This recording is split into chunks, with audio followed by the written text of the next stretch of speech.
ठीक है। Hi friends, welcome back to English grammar class. My name is Anita Poddar. आज के वीडियो में शुड को हम डिटेल से समझेंगे, उनके विभिन्न रूप को, विभिन्न अर्थों को, वाक्यों में कब, कैसे और किन अर्थों में यूज़ किया जाता है, इसे हम बारीकी से समझने वाले हैं।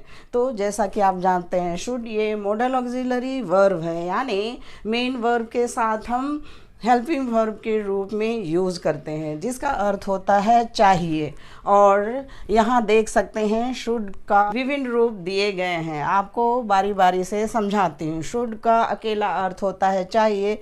जब शुड में हम बी यूज़ करते हैं, इसका अर्थ होता है अलग से होना। बी ये वर्ब का फर्स्ट फॉर्म है, इसलिए शुड बी एक साथ अगर हम लिखते हैं या बोलते हैं तो उसका अर्थ होता है होना चाहिए। आगे है शुड हैव। शुड हैव का अर्थ होता है चाहिए था। कोई भी क्रिया होना चाहिए था या करना चाहिए था, इन अर्थों में हम वाक्यों में शुड हैव का प्रयोग करते हैं। आगे है should have been. Should have का अर्थ जैसा आपने यहाँ देखा चाहिए था, तो यहाँ भी शुड हैव का अर्थ चाहिए था, लेकिन शुड हैव के साथ अगर हम बीन, बी का थर्ड फॉर्म बीन यूज़ करते हैं, तीनों को एक साथ लिखते हैं या बोलते हैं, तो इसका अर्थ होता है होना चाहिए था। कोई भी क्रिया या कोई भी चीज़ होना चाहिए था। इस रूप में हम शुड हैव बीन का प्रयोग करते हैं। आगे है शुड नॉट। ये शुड का नेगेटिव फॉर्म है, जिसका अर्थ होता है नहीं चाहिए। नेक्स्ट है what should, why should, how should. ये सारी शुड का इंटरोगेटिव यानी प्रश्नात्मक रूप होता है, जिसका अर्थ होता है क्या करूं या क्या चाहिए, क्यों चाहिए, कैसे चाहिए। इस रूप में हम वाक्यों में प्रयोग करते हैं। अब हम शुड का विभिन्न रूपों को, विभिन्न अर्थों को समझते हुए वाक्यों में इसे हम प्रयोग करेंगे। पहला वाक्य शुड के लिए, जैसे यू शुड गो देयर। आपको वहाँ जाना चाहिए। और शुड के बाद हम वर्ब का फर्स्ट फॉर्म यूज़ करते हैं, और इसलिए सब्जेक्ट के बाद में शुड ये हेल्पिंग वर्ब है और गो ये मेन वर्ब है और वर्ब का फर्स्ट फॉर्म। देयर ये ऑब्जेक्ट के रूप में। इस तरह से subject, helping verb, should, verb का फर्स्ट फॉर्म प्लस ऑब्जेक्ट, ये वाक्य का स्ट्रक्चर है। इसे भी याद रखेंगे तो बहुत ईजी होगा। आगे है should be. You should be here। तो बिल्कुल स्पष्ट है, आपको यहाँ होना चाहिए। बस शुड बी के बाद हम हियर यूज़ करते हैं, या दूसरे वाक्य हम बोल सकते हैं, जैसे you should be ashamed. Verb भी यूज़ कर सकते हैं, अशेम्ड ऑफ योर सेल्फ।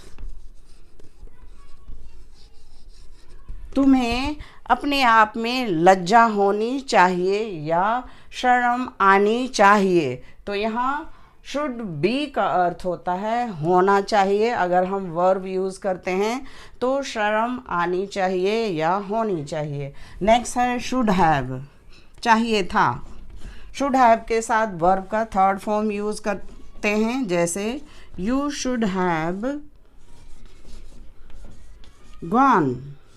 गो का थर्ड फॉर्म गॉन देयर। आपको वहाँ जाना चाहिए था। शुड हैव के साथ गॉन ये वर्ब का third form, then their object. बिल्कुल क्लियर है। नेक्स्ट शुड हैव बीन, होना चाहिए था। यू शुड हैव बीन,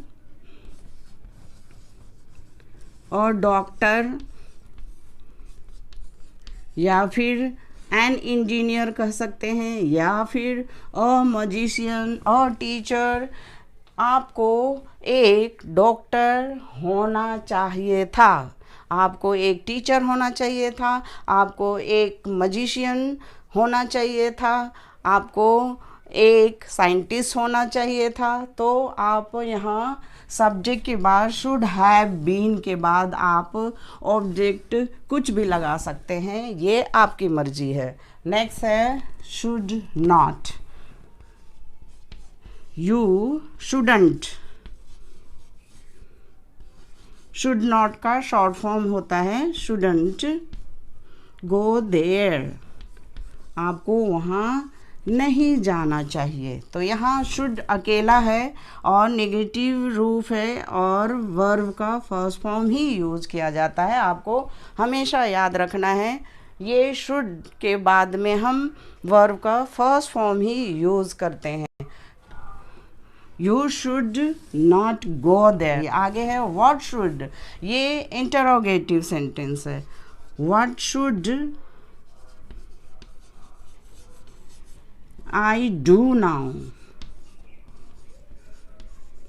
यहाँ भी शुड अकेला है और ये इंटरोगेटिव है और शुड के साथ हम वर्ब का फर्स्ट फॉर्म यूज़ करते हैं। और इंटरोगेटिव सेंटेंस में सबसे पहले ये WH फैमिली यानी क्वेश्चन वर्ड्स के बाद में helping verb, then subject, then verb का first form, then object use किया जाता है। और उसी तरह से नेगेटिव फॉर्म में सब्जेक्ट हेल्पिंग वर्ब के जस्ट बाद में नॉट का प्रयोग करते हुए वर्ब का फर्स्ट फॉर्म। बिल्कुल क्लियर है, आपको बस याद रखना है। शुड के साथ हम वर्ब का फर्स्ट फॉर्म यूज़ करते हैं, शुड हैव के साथ वर्ब का थर्ड फॉर्म यूज़ किया जाता है। शुड हैव बीन ये अपने आप में ही थर्ड फॉर्म है, शुड हैव के बाद बीन ये थर्ड फॉर्म है। तो आप डायरेक्ट ऑब्जेक्ट यूज़ कर सकते हैं जैसे कि यहाँ। तो बिल्कुल आपको समझ में आ गया शुड का विभिन्न रूप, विभिन्न अर्थ और वाक्यों में भी हम इसका ध्यान में रखते हुए अगर मेरा वीडियो आपको अच्छा लगा हो, आपको बिल्कुल क्लियर समझ में आ गया हो, तो इंग्लिश अंग्रेजी अनीता यूट्यूब चैनल को जरूर से सब्सक्राइब करें, लाइक करें एंड शेयर करें। Thank you, all the best.